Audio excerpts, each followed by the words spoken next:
ఓం నమో శ్రీ లక్ష్మీ వెంకటేశ్వరాయ శ్రీ మహాగణాధిపతయే నమః. వ్యాసం వసిష్ఠ నప్తారం శక్తే పౌత్రమకల్మషం పరాశరాత్మజం వందే సుఖతాతం తపోనిధిం. ప్రేక్షకుల నమస్కారాలు తెలియజేస్తూ మనం ఈ వారం రాశి ఫలాలు తెలుసుకుందాం. జూలై 26 నుండి ఆగస్టు 1 వరకు ఉన్న గ్రహాల యొక్క పరిస్థితిని అనుసరించి మనం రాశి ఫలాలు తెలుసుకుందాం. చంద్రుడు ధనస్సు, మకర, కుంభరాశుల్లో చంద్ర సంచారం.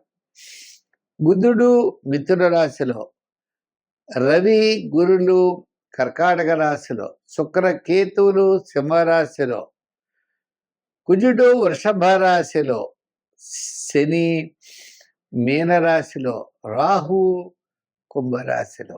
ఈ విధమైనటువంటి గ్రహముల యొక్క సంచారం ఉండడం వల్ల గ్రహాల యొక్క పరిస్థితిని అనుసరించి ఆయా రాశుల వారికి ఎలా ఉంటుందనేటువంటి విషయాన్ని మనం తెలుసుకుందాం. అయితే ఈ వారం ముఖ్యమైన పండుగలు ఏమిటి అంటే, మనకి 29వ తారీఖు వ్యాస పూర్ణిమ. వ్యాసుడు గురు పౌర్ణిమ అంటారు. అసలు మనకి గురువులు ఎవరు అంటే, ఆది శంకరాచార్యుల వారు మొట్టమొదటి గురువు. ఇంకా అంతకంటే మొట్టమొదటి గురువు శ్రీకృష్ణ భగవానుడు. శ్రీకృష్ణ భగవానుడు తర్వాత ఆది శంకరాచార్యులు రెండో ఆయన. మూడో గురువు ఎవరు? వ్యాసుడు. ఈ ముగ్గురే మనకి గురువులు అట. మిగిలిన వాళ్ళంతా గొప్పవాళ్లే, కానీ గురుత్వం అనేది ఈ ముగ్గురికే ప్రతిపాదించబడినది. ఎందుచేత శ్రీకృష్ణ భగవానుడు ఆది గురువు, అందరికీ భగవద్గీత లాంటిదంతా ఆయన బోధించాడు. రెండోది ఆది శంకరాచార్యుల వారు అందరికీ అందించాడు ఇది. మూడోది వ్యాస భగవానుడు అష్టాదశ పురాణాల్లో ఈ యొక్క మొత్తం అంతా కూడా నిక్షిప్తం చేశాడు. అంచేత వ్యాస పూర్ణిమ అన్నారు దాన్ని. అదే గురు పూర్ణిమ అని ఆ గురువుని మనం నమస్కారం చేస్తే, ఆ శ్రీకృష్ణ భగవానుడు త్రిలోకాధిపతి, సమస్తమైన భువనాన్ని కూడా ఆయన శరీరంలో ఇముడ్చుకుని ఈ లోకాన్ని విస్తరింపజేస్తూ లోకాన్ని సన్మార్గంలో నడిపించేటువంటి మహానుభావుడు శ్రీకృష్ణ భగవానుడు. అటువంటి గురువుకి మనం నమస్కారం చేసుకుంటూ, అంచేతనే వ్యాసుడు గురించి మనం చెప్పుకున్న శ్లోకం కూడా ఈవేళ. అటువంటి వ్యాస భగవానుడికి నమస్కారము, ఆది శంకరాచార్యుల వారికి నమస్కారం తెలియజేస్తూ మనం ఈ వారం రాశి ఫలాలు ప్రారంభిద్దాం. కర్కాటక రాశి. ఈ కర్కాటక రాశి వారికి రాశిలోనే రవి, గురులు. మిగిలిన గ్రహాలన్నీ పెద్దగా అనుకూలంగా లేవు చెప్పాలంటే. లాభంలో ఒక కుజుడు ఉన్నాడు. సోదర వర్గ సంబంధమైన విషయాలు, ఆరోగ్య సంబంధమైనవి, ఆర్థిక పరిస్థితులు, క్రయ విక్రయాదులు కొన్ని అనుకూలమైన వాతావరణంలో జరిగే అవకాశాలు ఉన్నాయి. ఏదైనప్పటికీ మీరు రూపాయి ఖర్చు అవుతుందంటే రూపాయిన్నర ఖర్చు అవుతుంది. అంతేకాకుండా చిన్న చిన్న అవాంతరాలు, బంధువులు కాస్త వాళ్ళు వీళ్ళు అడ్డు పెడుతూ ఉంటారు ప్రతి పనికి. మీరు ఏదో చేయాలని అనుకుంటారు, చేయలేరు. చిన్న చిన్న ఆటంకాలు ఉంటాయి. కుటుంబార్థిక సంతానపరమైన విషయాలవని ఆర్థిక పరమైనటువంటి విషయాల్లో జాగ్రత్తలు తీసుకోవాలి.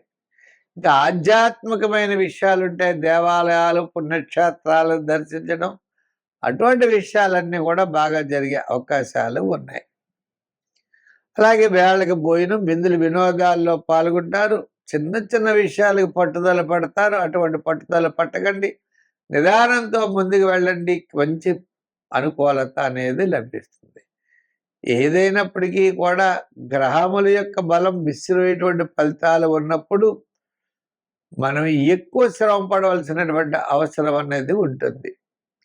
ఆధ్యాత్మికమైన చింతన, దైవ ప్రార్థన, ప్రతి పని కూడా చాలా శ్రద్ధగా చేయడం, మనకి తెలియని విషయాలు ఇతరులతో చర్చించడం, వారి యొక్క అనుభవాలు, వారి యొక్క ఆజ్ఞలు, వారు ఏ విధంగా అయితే మనకి మా సహాయ సహకారాలు అందించారో, ప్రోత్సహించారో, గైడెన్స్ ఇచ్చారో అది మనం పాటిస్తూ ముందుకు వెడితే మనం తప్పనిసరిగా విజయం అనేది మనకి లభిస్తుందట.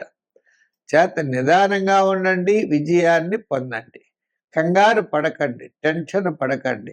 నవగ్రహ ప్రదక్షిణ చెయ్యండి, నవగ్రహాల చుట్టూ తిరగండి, నవగ్రహ శ్లోకాలు చదువుకోండి. మీకు ఏ ధాన్యం వీలైతే ఆ ధాన్యం ఆ నవగ్రహ ప్రదక్షిణ చేసినప్పుడు ఆ నవగ్రహాల దగ్గర పెట్టి దండం పెట్టుకోండి. నంబర్లో 2, రంగుల్లో తెలుపు వాడండి. అత్యద్భుతంగా ఉంటుంది. దానికి తగ్గట్లుగా మీ యొక్క ప్రవర్తన ముందుకు పెడతారు. అంటే వీళ్ళ వల్ల కొన్ని ఇబ్బందులు కలుగుతున్నాయంటే వాళ్ళ అవసరమైతే వాళ్ళని పక్కన పెట్టి ఎవరితో ప్రయోజనం ఉందో వారితో ముందుకు వెళ్ళేటువంటి పరిస్థితులు ఉన్నాయి.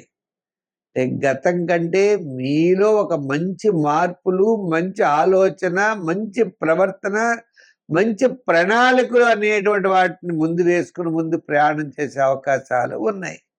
సంఖ్యల్లో 3, రంగుల్లో గోల్డ్ కలర్.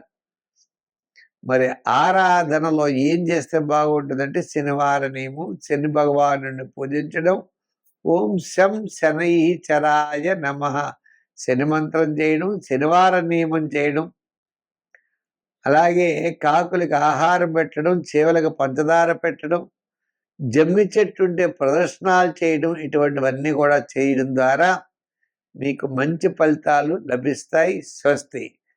అయితే మా యూట్యూబ్ ఛానల్ పుల్లెల సత్యనారాయణ అనే యూట్యూబ్ ఛానల్ ఉంది, దాన్ని చూడండి. దాంట్లో భాగవతం పెడుతున్నాం, అనేక రకాలైనటువంటి వీడియోస్ అన్ని కూడా మేము పెడుతున్నాం.